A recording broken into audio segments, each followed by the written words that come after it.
Book 8, Lesson 21, Conversation 2, second part, because of my battery. Well, I was saying that life, goes very fast after you become an adult, and when you are a teenager, you have the privilege of having the time expanded. Look, I think I'm going to post in the description here of the video, if I don't forget. I hope I won't forget. So I'm going to take notes. Thomas Mann, in his book called A Montanha Mágica, Magic Mountain in English, but I call it A Montanha Mágica because in the channel,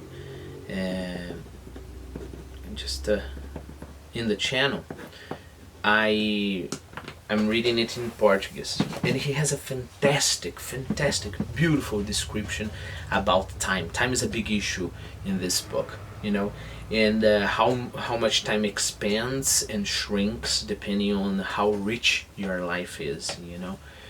I really love that passage. I'm not going to extend the video here because I don't know, but. Well, I will. I will extend the video a little bit. But basically, his idea is exactly that, This idea we have that time goes very slow works just in the level of the micro. What do I mean by that? When you're doing, remember, the general idea is when you're doing something boring, time goes very slow. When you're doing something exciting, time goes very fast. And he says, yes, that's true, but it works in the level of the micro. You are waiting, for example, for something in the microwave oven. You are waiting for the waiter to bring your order at a restaurant, right? You are doing a test that is very tiring, right? The idea is in the level of the micro, time expands, in small units. And time shrinks, right?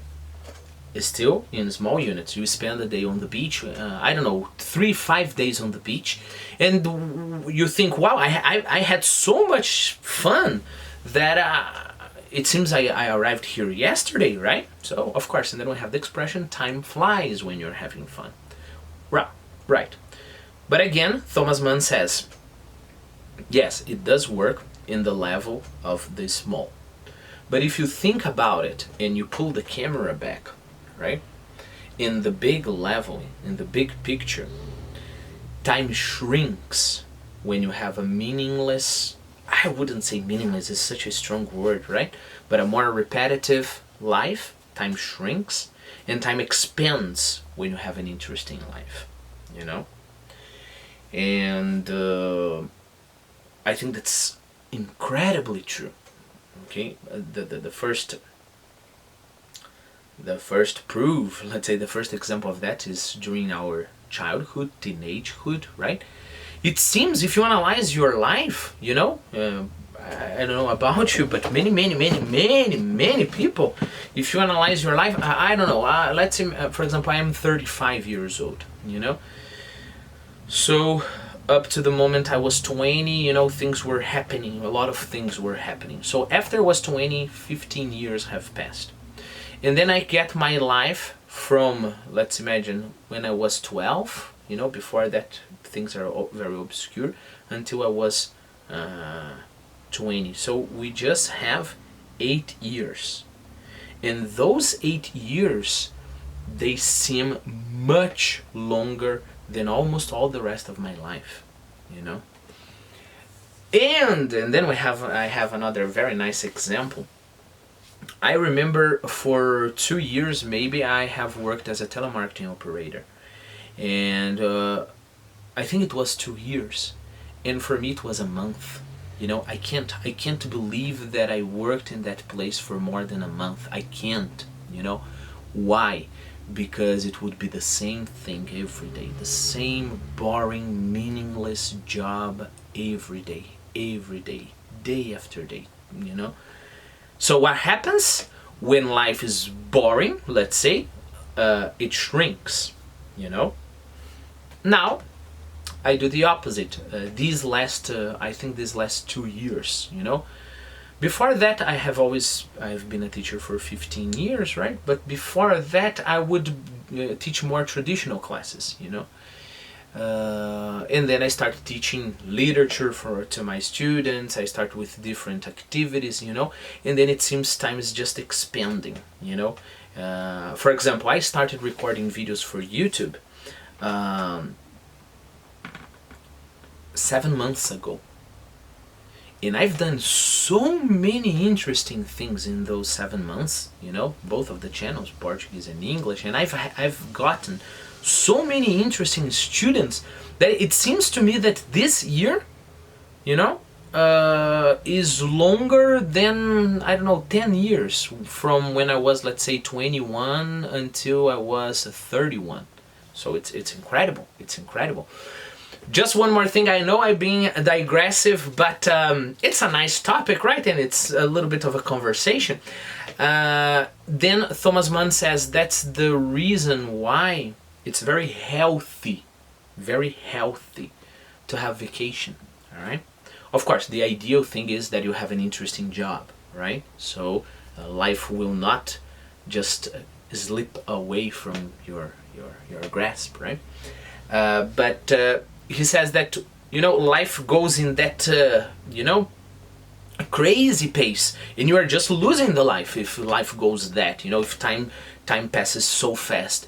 So when you have a vacation, it is the time you break that crazy race, you know, and then you make your life take it a little bit slower, you know. And he says that by doing that, you get back mental energy. Let's put it this way, I'm simplifying what he says. And you know, you have control, you have a grasp of time a little bit, you know, more than what was happening before. Well, sorry for those digressions. I'll try to see where the videos are. I'll post them in the description with the I read the passage, and it's a beautiful passage. Okay, that's not the point. Let's continue with our conversation. Question number 6. Who, if anyone, has the authority over you in the place where you work? Do you have authority over anyone at work? Explain. Well, of course, my principal, Priscilla, has the authority over me. My other boss, Beatriz, her mom, has the authority over me as well.